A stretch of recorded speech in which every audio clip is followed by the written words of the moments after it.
कि देवी देवताओं के चरित्रों का पालन नहीं करना, परमात्मा के आदेश का तो पालन इन करना है। पंडितों ने भ्रमित कर रखा है हम लोगों भ्रमित को, कर इसका रखा है। मतलब यही होगा। भ्रमित कर रखा है जी, और पंडितों ने भ्रमित कर रखा है। पंडितों ने हमको भ्रमित किया है, एक क्योंकि मिनट असली बता ही नहीं है कुछ भी। भैया, इसका मतलब यही हुआ फिर। मतलब तो इसका यही हुआ। आपको अभी एक चीज और दिखाएंगे, ये पंडितों के साथ क्या बनेगी।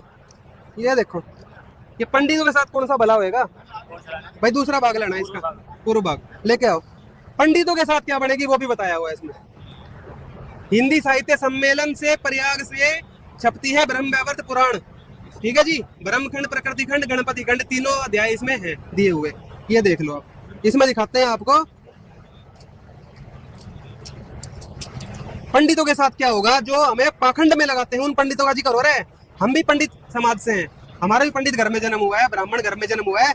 हमारे गुरुजी कहते हैं कि पंडित सोए जो पिंड की जाने, ब्राह्मण सोए जो ब्रह्म बिछाने। असली ब्राह्मण तो हम आप बने हैं, जब संत रामपाल जी महाराज जी की शरण में आके हम सही साधना कर रहे हैं। पहले हमारे पूर्वजों ने, जिन्होंने भी ये गलतियां करी होंगी भैया, उनके तो देखो क्या हुआ उनके साथ, और हमारे साथ भी ये हो सकता था। ये देखो, तीर्थों में प्रतिग्राही अर्थात दान लेने वाले। आप तीर्थ में जाते हो, गंगा स्नान या कहीं पे जाते हैं ना, वहाँ कोई दान लेने वाला मिलता है, दान दे दो, मिलते हैं। ये देखो, ग्राम याजी, गांव गांव यज्ञ हवन करवाने वाले। आपके घर में बच्चा होता है या कोई शादी होती है, बुलाते हो यज्ञ करने के लिए पंडितों को, हवन करवाते हैं, कुछ भी करवाते हैं पंडितों से। ये देखो, देवल और मंदिर का पुजारी, मंदिरों में जाते हो पूजा करने, वहाँ पंडित जी बैठा रहते हैं, बिल्कुल बैठे रहते हैं। अब देखो इनको क्या संज्ञा दी है।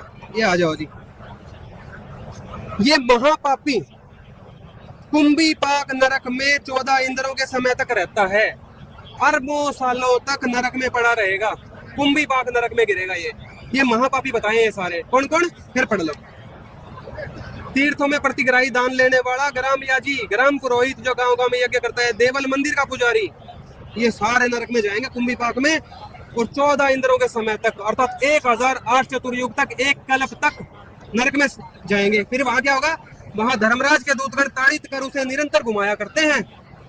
वह वहां क्षण में अग्नि में गिरता है, क्षण में कांटों के कुंडों में गिरता है, क्षण में खोलते हुए तेल में, क्षण में संतप्त जल में, और क्षण में तप्त पत्थर पर, और क्षण में तप्त लोहे पर गिरता है। ये देखो क्या भयंकर यातना हो रही है इनके साथ। ये खुद तो नरक में जाएंगे, आपको भी ले जाएंगे, इनकी मान के करियो आप। अनंतर उसके बाद अरबों सालों तक ये कष्ट सहने के बाद करोड़ों जन्म तक गीद बनेगा, 100 जन्म तक सुअर, 7 जन्म तक कौआ, और 7 जन्म तक सर्प होकर, और फिर 60,000 साल तक, 60,000 वर्ष तक विष्टा का कीड़ा, जो टट्टी में कीड़ा बनता है, वो बनेगा। इसके उपरांत शूद्र और गलत कुष्ठ का रोगी, दरिद्र, यक्षमा पीड़ित, वंशहीन और श्रेयहीन मनुष्य होता है। जब मनुष्य बनेगा तब भी इसके साथ इतने घटना होंगी। ये ब्रह्म वैवर्त पुराण कह रहा है भाई, कभी कहो संत रामपाल जी महाराज कह रहे हैं। ये हिंदी साहित्य सम्मेलन प्रयाग वालों को पकड़ना, उनसे जाके सवाल करना क्यों लिखा है। ये हमारे पुराणों का ज्ञान कहता है। हमारे गुरु जी कहते हैं शास्त्र ही प्रमाण है, ये शास्त्र भी नहीं करवाते हमारे